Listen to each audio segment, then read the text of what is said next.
welcome to my presentation on servant leadership. My name is Mick Maru, and I'm going to be the narrator for this presentation. So servant leadership, what is it? Servant leadership is a leader's willingness to put the needs of others ahead of their own. They have to avoid their selfish aspirations, since a servant leader must... The success of servant leader is based on those around them, not on their own. And servant leaders tend to make decisions out of the norm. As the pyramid scheme picture on the right shows, a traditional leader is at the top of the pack, whilst the servant leader at the bottom is working to build those around them up. Intrinsic and extrinsic motivation. What is it? It's key factors of what servant leadership is. They're the motivators that push those around the servant leader to do what they want to do. What is the difference between the two? The main difference is that intrinsic motivation comes from within. Things like self-worth, knowledge, passion, dedication, things like this come from within the individual. And with extrinsic motivation, it's stuff from the outside. It's from the environment. Deadlines, social status, money, prizes, things like this that come from the outside to affect what the individual is thinking of inside. Both of them are very powerful things within this process. Sorry about that. Whilst they are very powerful, as I said, they're also very dangerous. When they fail the individual that has them, it can create toxic environments that no one wants to be in. And the successful attaining of individuals that have intrinsic and extrinsic motivation, they can lead to often outstanding results for both the servant leader and those that are around him.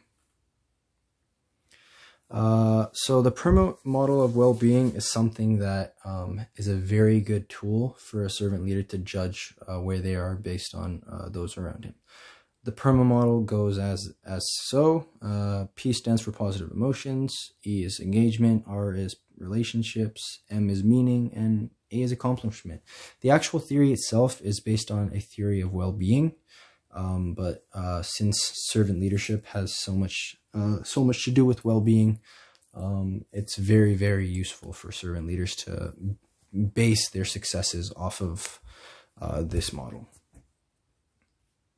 Robert Greenleaf. Robert Greenleaf was the man who coined and discovered servant leadership in the 1970s.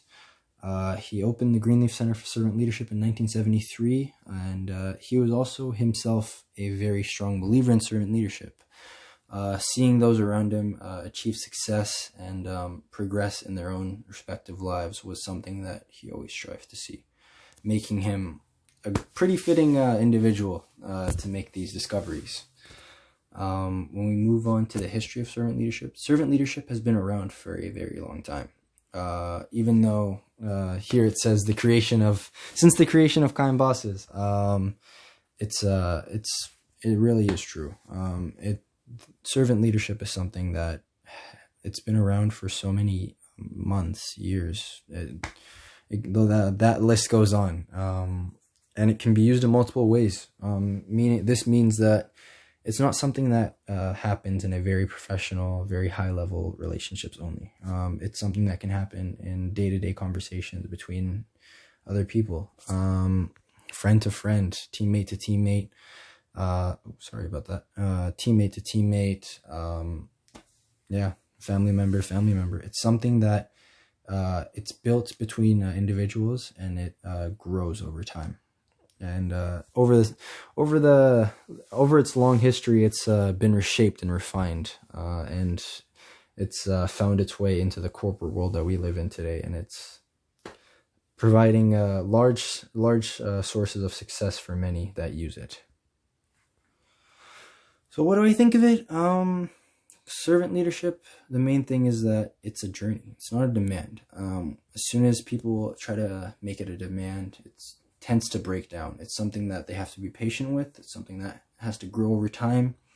And without those attributes, it's something that you probably won't succeed with. And overdoing and underdoing it, in my opinion, is not doing it. Servant leadership, servant leadership is something that it's a process. People have to, what am I saying? That was the earlier point, it's something that it's very fragile, as powerful as it is. If they don't do it in the right ways and make the right decisions at certain times, it's something that can break down quite easily. And to be a servant leader, I really do believe that you have to be yourself. It's something that, it's not one of those things you can fake it till you make it. It's something that comes from within, and it's something that without it, the core attributes already being possessed by those that are trying to achieve it, something that can probably break down. That will probably break down. So a type of leadership that I found very well, well in comparison to servant leadership was autocratic leadership, since the two are basically opposites. Whilst autocratic leaders are very demanding, they're served by others, find joy in self-improvement. Oh my God, sorry again.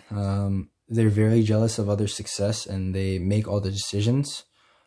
These things tend to ruin their relationships very easy. I haven't heard of many autocratic rulers that are liked by those that are around them, whilst servant leadership, there to serve others, finds joy in others' improvement, wants to see others succeed, welcomes input, and lets others make decisions. It's something that creates healthy relationships, and it's something that's with the right attributes and the right individuals in place. It's something that you can succeed with quite easily. And a great example of it is MLK, Martin Luther King Jr. He went to places that no one else wanted to go to. He made decisions within his own life that no one else was willing to make, and he made sacrifices that benefited others today. Personally, as a black man, I'm very thankful of the things that he has done. But yeah, he made sure that those that came after him didn't have to face the same burdens that he did. In the sports world, a great example is Tim Duncan. Tim Duncan, during the heyday of the San Antonio Spurs, made lots of sacrifices. He was a very flexible player that filled in wherever needed, and he truly preached the saying, "There's no I in team." He wanted to make others around him better, and he saw his teammates as fellow competitors. He didn't see them as threats to his job or anything, as many athletes in today's multi-million-dollar world do. It's something that made him different from the rest. And when we look at the Black Lives Matter movement, you can see similar path to what MLK had to go through. These people are making stands, and they're taking initiative in places where many people wouldn't. And they're putting their lives on the line. Something that servant leaders don't quite have to do, but it's along the same lines of what a servant leader does. They're creating situations where those that are around they can be successful.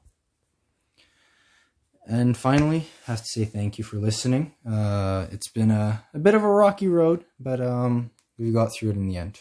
Thank you very much.